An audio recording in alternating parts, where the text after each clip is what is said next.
You're listening to the Unwritable Rant podcast with your host and bourbon-soaked storyteller, Juliette Miranda.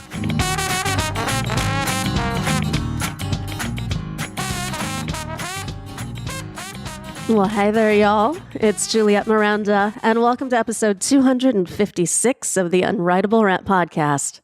I have a bourbon-soaked story for you today about outlaw ethics and the greatest spirit animal ever. But first, you know me, it's bourbon time. Cheers, y'all. Oh, sweet, sweet bourbon. You have no idea, y'all. And I say this every goddamn week, I know, but I fucking need this bourbon. We have had a crap ton of house guests over the past month, from friends to family. And I love y'all, I do, but holy balls, y'all. Sometimes it's just nice to have a little bit of quiet time to yourself. Now, I will say what I love about having people here is introducing them to the French Quarter, especially when they've never been here before. It's the kind of place you immediately love or hate. I mean, stepping over piles of crap, human, animal, or otherwise, when walking out your front door isn't exactly for everyone. And I'm only half joking, of course. I mean, I know, and everybody knows, there is so much more here than just the dirt and the parties. Still, I always worry about being a good host. And not just with our home, but with New Orleans, because I want people to see what I see. I take people to the bars that we know and to the people that we love, and I really do try to give all of our guests the kind of experience that I would want to have here.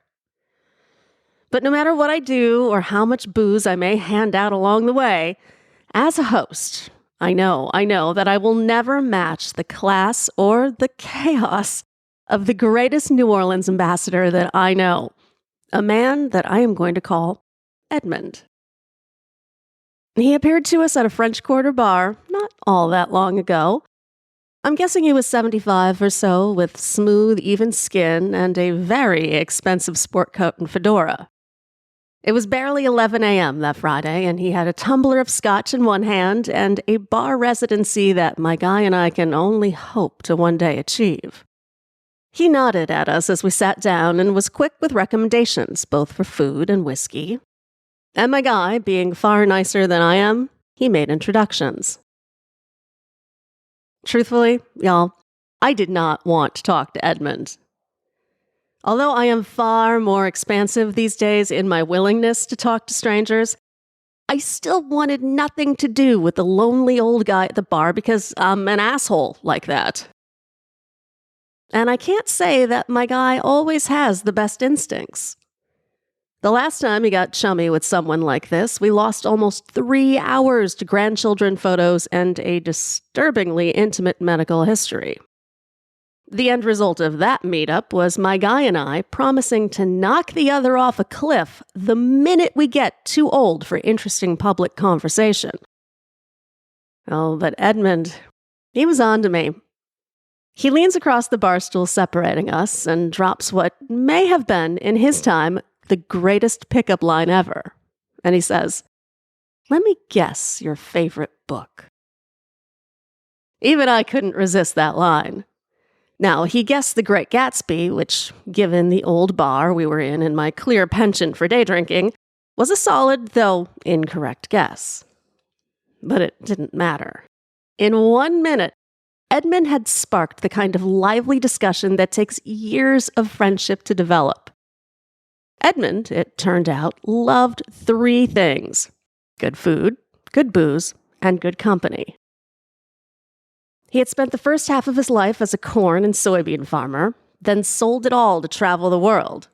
He'd been to Mozambique and Beijing and even Lithuania, but it was New Orleans that captured his heart. When he heard that we were newish residents in the French Quarter, his eyes light up, which sets off all sorts of my internal alarms, because I have seen that kooky glow before, and it is a surefire harbinger of doom. I nudge my guy. It's panic nudging. It is "Wrap it the fuck up," nudging, and my guy brushes it off like dust. He is enraptured by Edmund. And when asked if we want to go to a crawfish boil, my guy doesn't hesitate. Yes, we do, he says. Look, it's not that I didn't want to go to a crawfish boil. It's that I wasn't sure I wanted to go to one with Edmund. But who was this guy really, and why was he so inclined to take us out? I didn't trust that. We settle our tabs and follow Edmund into the sunlight, and I'll tell you, I don't feel any better about the situation when Edmund leads us to the far edges of the quarter. Now, I know French Quarter streets. The area is just a small grid, so it's really hard not to. But once you get past Esplanade and toward the Marigny, the streets get a little wonky. Some curve, some change name. There are fewer stores and fewer bars and more places to easily dispose of bodies. All of my hard-won common sense is telling me that we should turn back. But I don't want to be the irksome lame-ass in the group. So I press Edmund for a little more information about where we're headed, and I ask, are we going to a bar? He doesn't exactly inspire comfort when he says, not exactly. And when we stop in front of what is clearly a residence, and I ask, is this someone's home? Edmund says, well, sort of. We are standing in front of a large wrought iron gate. It's the standard sentry to New Orleans home, one that's often topped with spikes and other deterrents to keep drunken tourists and whatnot from hopping over.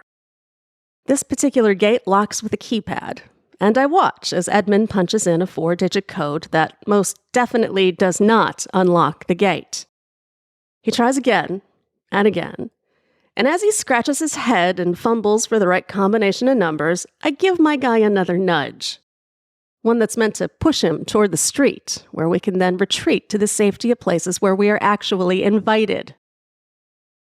But no, my guy is committed to this caper, and he actually leans down to help Edmund enter a code that he clearly does not know. They eventually land on 0666, an uncomfortable number, and Edmund snaps his fingers as if, silly him, he should have known it all along.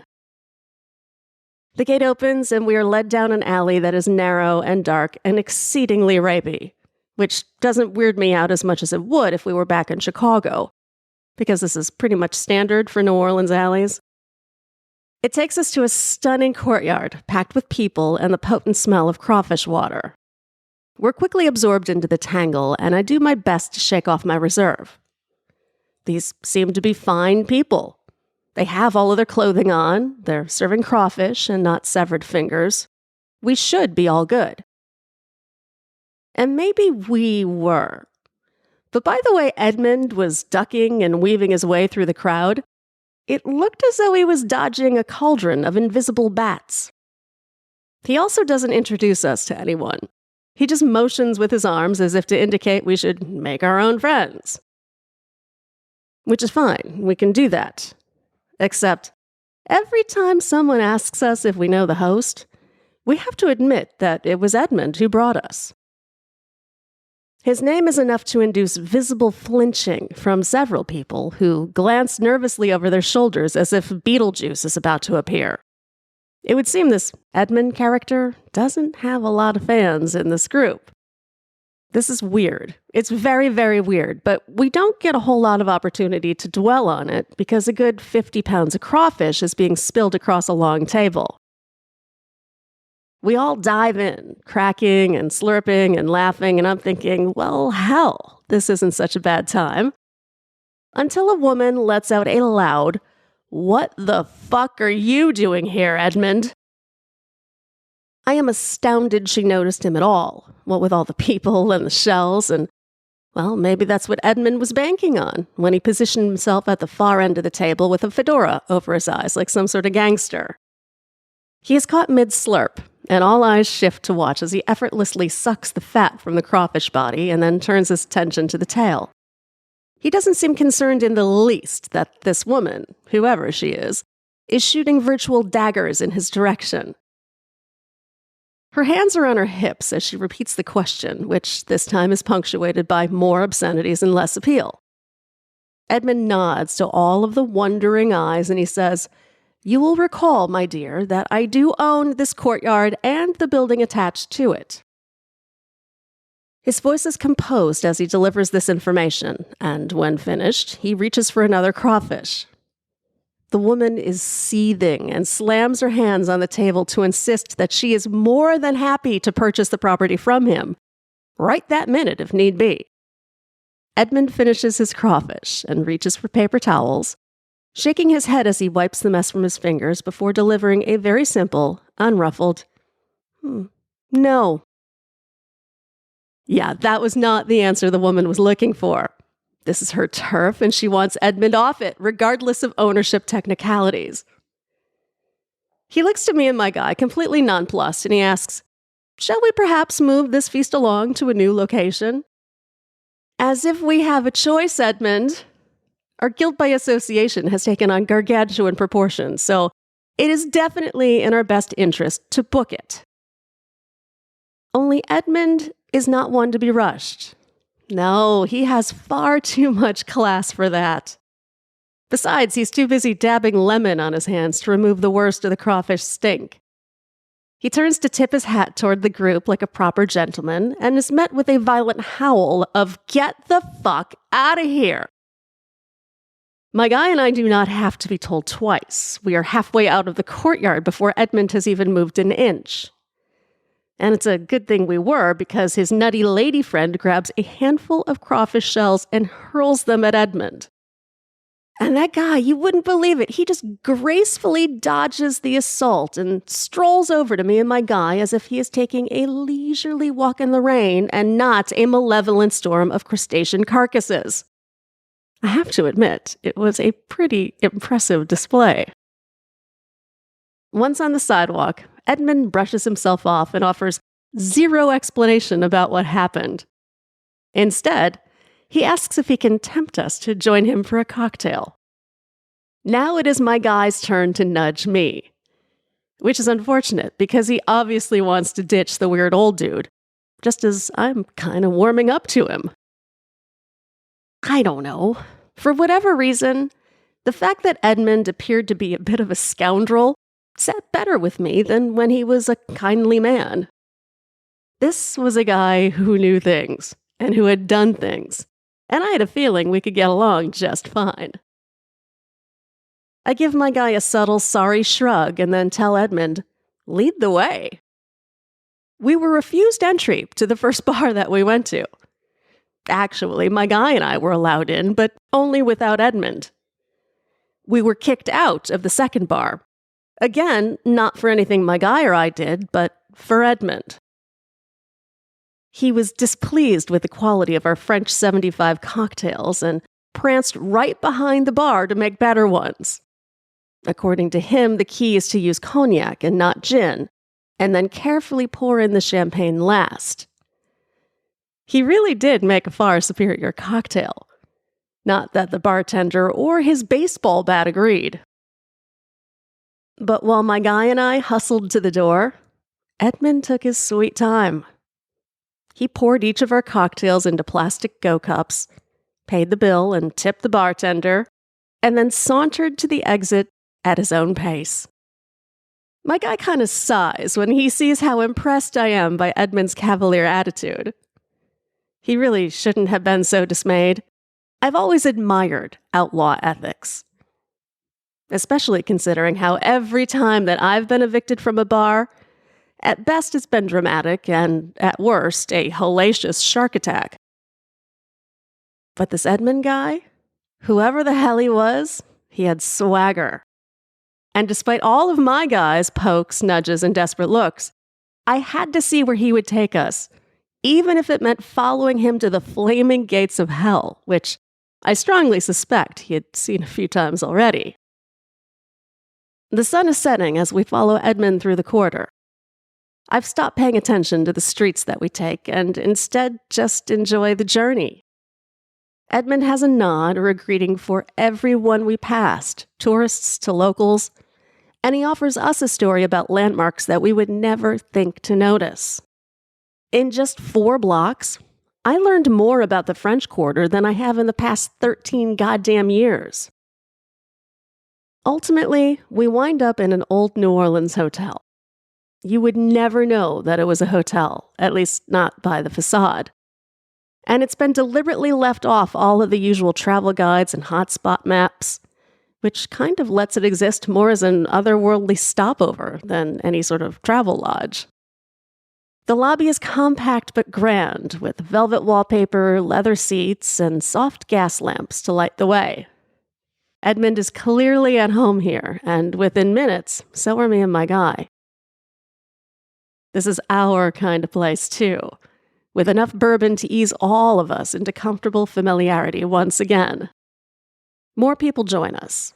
I couldn't tell you who they were or where they came from, but I suppose there were 10 or so of us gathered around a large communal table off of the lobby. Edmund keeps conversation flowing for more than an hour, and in that time, we knock back enough bourbon to make Edmund's next idea seem completely reasonable. He asks, who here would like to see what may be the oldest piano in the French Quarter? Why, I do, Edmund. We all do. He cautions us to be quiet, which is a bit hard to do after half a bottle of bourbon, but I do my best to ingest my giggles and follow after my new BFF.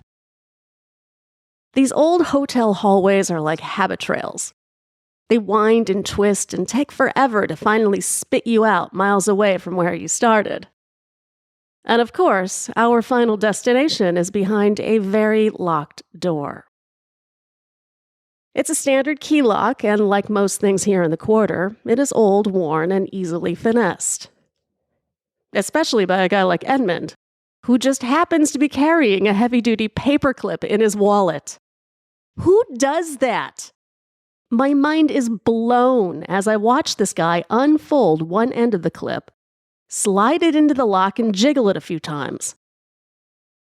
The last time I saw that done, I'm pretty sure it was a Tom and Jerry cartoon.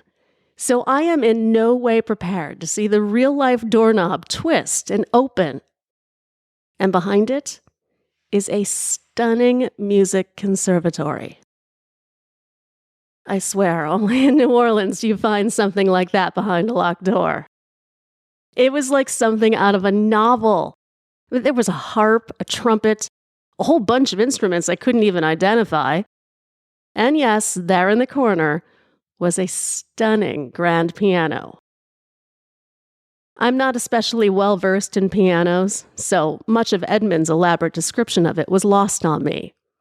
But what I did understand was the question, does anyone here know how to play? Immediately I volunteer up my guy. He twitches a little bit, and I worry at first that I've overstepped my role as secondary ringleader. I know full well my guy hasn't sat at a piano in years, and that it was never really his primary instrument anyway, but it's more than I can claim. My stunted chops on fur-elise certainly weren't going to woo this crowd. Thankfully, though, my guy has again warmed up to mischief, and he is more than happy to entertain us all. His play is rusty at first, and maybe he missed a few notes here and there, but it wasn't long before the room picks up on the melody and is singing along to the squeeze song Tempted. For 20 minutes, it is the most glorious drunken sing-along ever.